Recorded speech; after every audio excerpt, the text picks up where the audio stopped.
नमस्कार प्रिय विद्यार्थी मित्रांनो, या ऑनलाईन एमडी सायन्स मध्ये तुमचं मनापासून स्वागत। आणि तुम्ही आज पाहत आहात classification of plants of class 9 standard. आणि आजच्या लेक्चर मध्ये आपण डिस्कस करणार आहोत कम्प्लीट स्टेट बोर्डचं पहिला पेज मधलं तो चार्ट आपण डिस्कस करणार आहोत, तो म्हणजे लिव्हिंग ऑर्गॅनिझमचं कशा प्रकारे क्लासिफिकेशन केलं।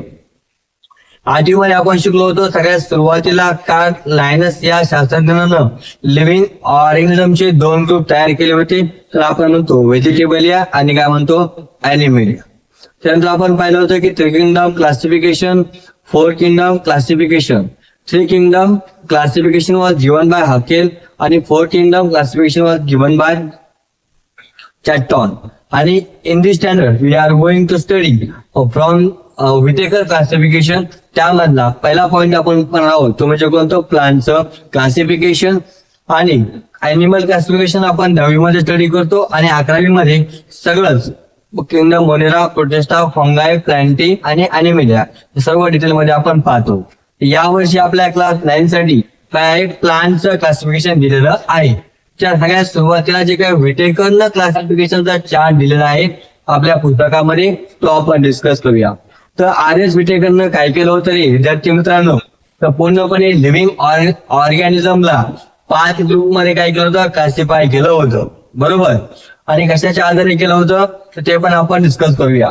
तर पहा मग, सगळ्यात सुरुवातीला आपण म्हणतो हे जे काही लिव्हिंग ऑर्गॅनिझम्स आहे या लिव्हिंग ऑर्गॅनिझमला दोन ग्रुप मध्ये काय करतो रे आपण डिवाइड करतो। किती ग्रुप मध्ये? दोन। पहिला जो ग्रुप आहे त्याला आपण काय म्हणणार, प्रो कॅरिओटिक म्हणतो। काय म्हणतो? Pro karyotic. Pro karyotic, pro म्हणजे काय, प्रिमिटिव्ह किंवा आपण काय म्हणणार फर्स्ट, आणि कॅरिओटिक म्हणजे काय, न्यूक्लियस। त्याच्यामध्ये पहिल्यांदा न्यूक्लियस डेव्हलप झाला त्या सेलला आपण काय म्हणतो, प्रो कॅरिओटिक सेल। त्याच्यामध्ये न्यूक्लियस वेल डेव्हलप नाहीये, बरोबर। न्यूक्लियर एनव्हलप त्या सेलमध्ये, प्रोकॅरियोटिक सेलमध्ये जे काही न्यूक्लियर एनव्हलप आहे ते त्या ठिकाणी डेव्हलप झालेलं आहे का? अजिबात झालेलं नाही। आणि जो सेकंड पॉइंट आहे तो लिव्हिंग ऑर्गॅनिझमला क्लासिफिकेशन करायचं तो कोणता आहे, यूकॅरियोटिक। यू या शब्दाचा अर्थ होतो ट्रू, मग ज्या सेलमध्ये पूर्णतः कम्प्लीट न्यूक्लियस तयार झाला म्हणजे न्यूक्लियर एनव्हलप तयार झालेला आहे त्या सेलला आपण काय म्हणतो, यूकॅरियोटिक सेल। मग विटेकरनं सगळ्यात सुरुवातीला पूर्णपणे लिव्हिंग ऑर्गॅनिझमला दोन ग्रुप मध्ये क्लासिफाय केलं, एकाला म्हणतो आपण प्रोकॅरियोटिक सेल, एकाला म्हणतो आपण यूकॅरियोटिक सेल।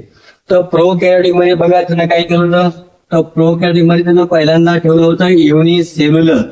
म्हणजे काय, असे ऑर्गॅनिझम जे एका सेल पासून तयार झालेले आहे त्यांना आपण काय म्हणतो, युनिसेल्युलर। आणि त्यामध्ये किंगडम कोणता त्याने डिस्कस केला होता रे, तो केला होता किंगडम मोनेरा।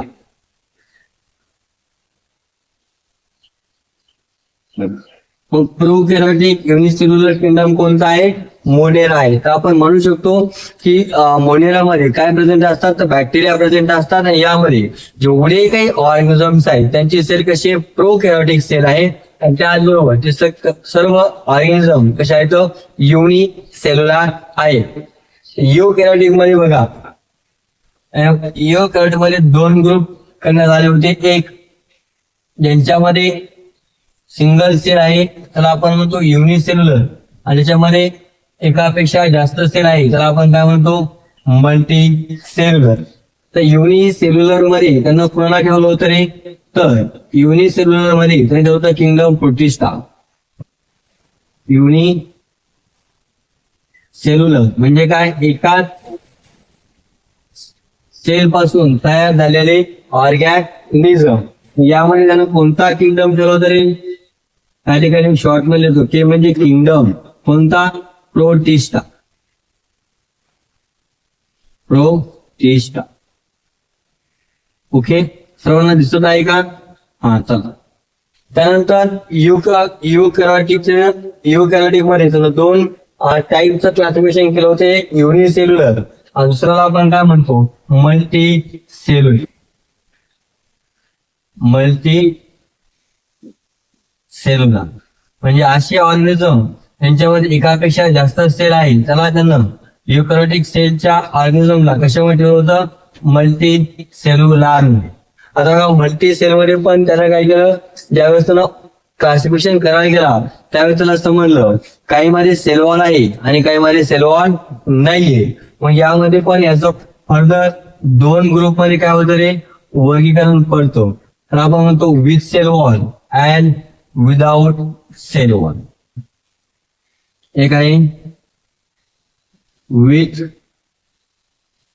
सेल वॉल आणि एक कोणता आहे विदाउट सेल वॉल.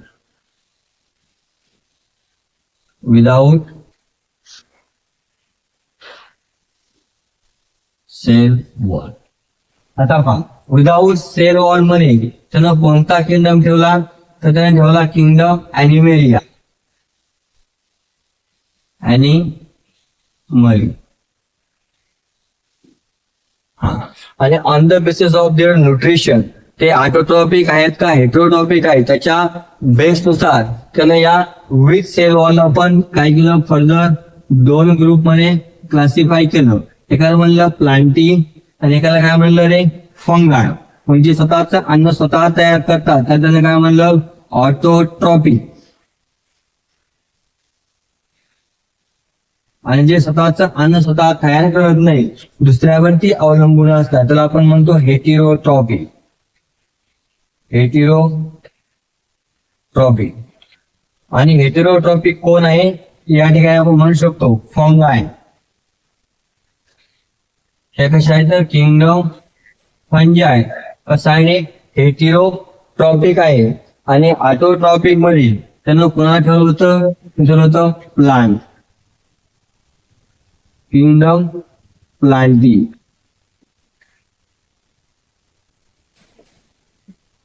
हे इथपर्यंत आहे विटेकरचं क्लासिफिकेशन. तर यानंतर बघा या चॅप्टर मध्ये आपल्याला काय डिस्कस करायचं आहे तो प्लांटचं क्लासिफिकेशन. तर प्लांटला पण काय केलं फर्दर दोन ग्रुप मध्ये काय केलं क्लासिफाय करण्यात आलं. एकाला आपण म्हणतो क्रिप्टोगॅमस प्लांट आणि एकाला आपण म्हणतो फायनोगॅम प्लांट. क्रिप्टोगॅमस प्लांट कशा आहेत नॉन फ्लावरिंग प्लांट्स त्यांच्यामध्ये फ्लावर नाही आणि सीडलेस प्लांट त्यांच्यामध्ये सीड सुद्धा अजिबात डेव्हलप झालेली नाही. तर मग आपण या किंगडम प्लांटीला काय करतो रे फर्दर दोन ग्रुप मध्ये डिवाइड करतो. एकाला आपण काय म्हणतो क्रिप्टोगॅम. क्रिप्टोगॅमस प्लांट. आणि एकाला आपण काय म्हणतो त्या ठिकाणी फायनोगॅमस प्लांट. आता हे जे काही फायनोगॅमस प्लांट्स आहेत त्या फायनोगॅमस प्लांट्स मध्ये काय प्रेझेंट आहे तर फ्लावर प्रेझेंट आहे आणि त्याचबरोबर ह्यामध्ये सीड प्रेझेंट आहे याच्यामध्ये सीड प्रेझेंट नाहीये. यामध्ये आपण काय म्हणणार सीड अब्सेंट. काय म्हणतो सीड या ठिकाणी कसे आहे अब्सेंट आहे. आणि फायनोगॅम जर आपण डिस्कस करायचं म्हणलं यांच्या ठिकाणी कसे आहेत सीड प्रेझेंट आहे. मग it may be next seed डोळ्यांना दिसू शकते किंवा एखाद्या फ्रूट मध्ये एनक्लोज असू शकते. तर पहा मग हे जे काही क्रिप्टोगॅमस प्लांट्स आहेत त्याला फर्दर 3 टाईप आहेत बघा. एकाला म्हणतो आपण थॅरोफायटा, एकाला म्हणतो आपण ब्रायोफायटा, एकाला आपण काय म्हणतो टेरिडोफायटा. याला आपण काय म्हणणार या ठिकाणी थॅलोफायटा. थॅलोफायटा कोणी दुसरं तिसरं नसून ते कोण आहेत ते आहेत आल्गी. त्याला आपण कॉमनली आल्गी म्हणतो. त्यानंतर ब्रायोफायटा. ब्रायोफायटा ब्रायो एक्सप्रेसचा अर्थ होतो मॉल आणि फायटा म्हणजे काय प्लांट. आणि तिसरा आहे Pteridophyta. Pteridophyta. These are the cryptogamous plants we are going to study in this chapter. Thallophyta, Bryophyta आणि टेरिडोफायटा.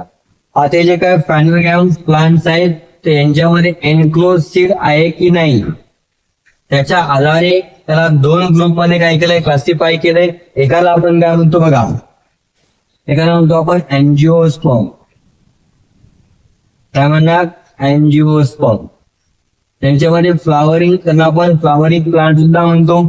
आणि यांच्यामध्ये सीड जे आहे ते कसे एनक्लोज इन अ फ्रूट. आणि दुसरं आहे जिम्नोस्पर्म. जिम्नोस्पर्मचा नॉन फ्लॉवरिंग प्लांट आणि याचे जे काही सीड आहे हे कसे नेक्लस सीड. यांच्यामध्ये सीड कशी प्रेझेंट आहे त्याची आपल्या डोळ्यांना दिसते. फॉर एक्झाम्पल जर म्हणायचं म्हणलं सांगायचं जर ठरलं तर तुम्ही काजू जर सीड पाहिजे ते फ्रूटच्या बाहेर येते, मग ते काय जिम्नोस्पर्म आहे. बरोबर. आता अँजिओस्पर्म मध्ये फर्दर अजून काय केलंय, दोन ग्रुप मध्ये यांना काय केले डिवाइड केले. एक on the basis of cotyledon.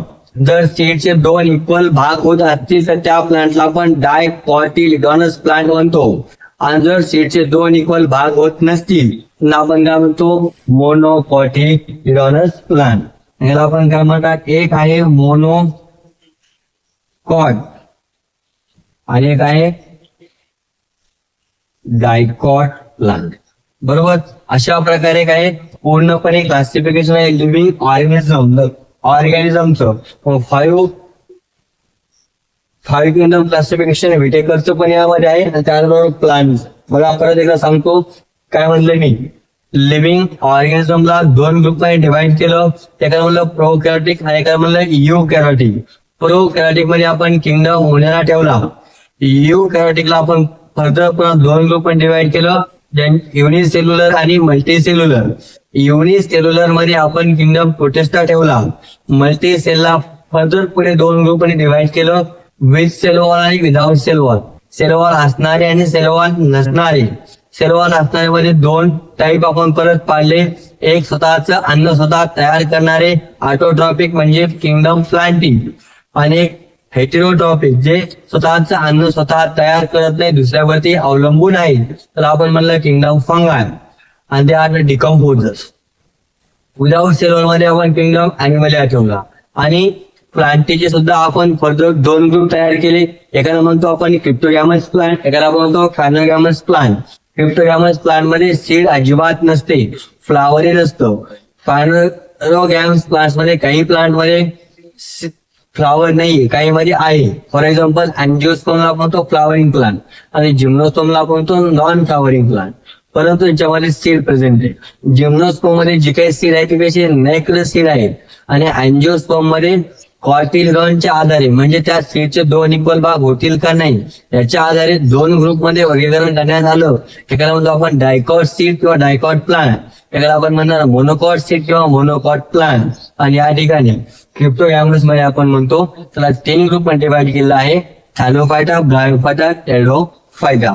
In tomorrow's lecture, we are going to discuss about the basis of classification and first that is Thallophyta. In short आपण त्याला आपण अल्गी पण म्हणतो. तर पुढच्या लेक्चर मध्ये आपण कशाच्या आधारे या प्लांट्सला क्लासिफिकेशन केलं, त्याचा क्रायटेरिया, त्याचं बेसिस आपण डिस्कस करणार आहोत. आणि त्याचबरोबर आपण त्या ठिकाणी डिव्हिजन थॅलोफायटा बद्दल डिटेल स्टडी करणार आहोत.